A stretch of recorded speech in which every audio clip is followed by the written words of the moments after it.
Dear students, the title of our topic today is Poisoning by Sedative Hypnotics. Sedative hypnotics can be divided into two groups, barbiturates and non-barbiturates, including benzodiazepines. Here you can see the intended learning objectives which are required to be obtained by the end of this module. And now we are going to start with barbiturate poisoning. Barbiturates are synthetic derivatives of barbituric acids. They form also one of the commonest causes of poisoning. Barbiturates are classified according to the duration of action into groups: long-acting, intermediate-acting, short-acting, and ultra-short-acting groups. The duration of action varies from few minutes up to 12 to 18 hours. After exposure to barbiturates, how are they treated by our body? That's what we call toxicokinetic. Barbiturates are absorbed freely from the GIT when given orally, but we should notice that the presence of food in the stomach delays the rate of absorption of barbiturates, but doesn't affect the total amount to be absorbed. After absorption, the barbiturates will be distributed to all body tissues and body fluids. They can even cross placental barrier and reach the fetal circulation within a few minutes. They may also appear in the mother's milk, so they mustn't be given to pregnant or lactating women. After absorption, barbiturates will be metabolized in the body, and after that they will be excreted. The metabolism of barbiturates takes place mainly in the liver. About 85% of the intaken barbiturates are excreted and changed in the urine, and about 15% of the intaken barbiturates are excreted in the conjugated form. The next point is, how does the poisoning by barbiturates occur? In other words, what are the modes of poisoning? Barbiturates poisoning may be suicidal, accidental, or homicidal. Suicidal poisoning by barbiturates is more common. Why is it like that? Suicidal poisoning is more common because this group of medication has special characters that enhance and support its use as suicidal agent. What are these characters? These drugs are widely used. These drugs are also easily obtained. Furthermore, they are known to produce deep coma and painless death. Accidental poisoning is also common through what is called drug automatism. What is the meaning of drug automatism? Drug automatism means that after taking the initial dose of the drug, the patient develops a confused memory and may automatically continue to take more and more of the drug. This may lead to intoxication state.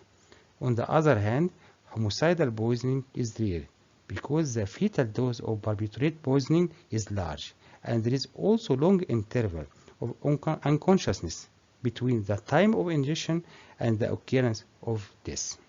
But barbiturates may be given criminally to facilitate rape, robbery, and murder.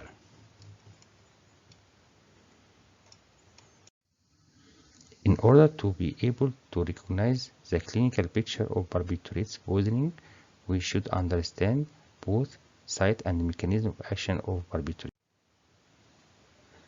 Barbiturates act mainly on cerebral cortex and interfere with the passage of cortical impulses. These effects are experienced in both sensory and motor areas, and this action is believed to be due to potentiation of GABA activity. GABA is an abbreviation for gamma-aminobutyric acid, which is an inhibitory neurotransmitter within the CNS. When it is released, central depression is noted. Increased GABA activity leads to increase in the duration of chloride channel opening, leading to hyperpolarization and subsequently to CNS depression. Large doses of barbiturates may inhibit the vasomotor center and directly depress the myocardial function, leading to hypotension.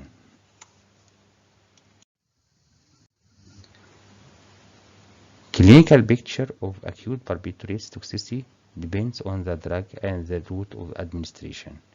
Very rapid action is seen after short-acting barbiturates poisoning, while delayed action is seen after intoxication with long-acting barbiturates. Clinical picture of barbiturates intoxication varies from mild to moderate up to severe intoxication. In mild to moderate cases, the patient is presented with cortical depression associated with lethargy, slurred speech, nystagmus, and ataxia. With higher doses, the patient is presented with coma, respiratory center depression, as well as hypotension. With further higher doses, the patient may go into deep coma, and in deep coma, the pupils are usually small or mid position, and the patient may lose all reflexes and appear to be dead. During deep coma, hypothermia is a common manifestation and may be associated with hypotension and bradycardia. As any case of poisoning, the intoxication with barbiturates may progress to serious complications, but the complications of barbiturates poisoning are characterized by being non-specific. This means they don't have a specific target organ.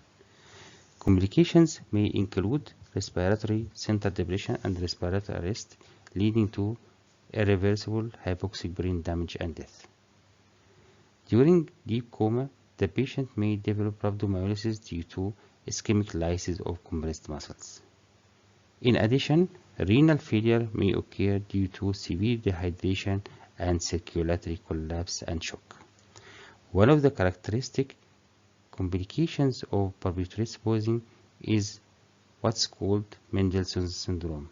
In these syndromes, the patient will develop during deep coma regurgitation of gastric contents and aspiration of these contents into the airway.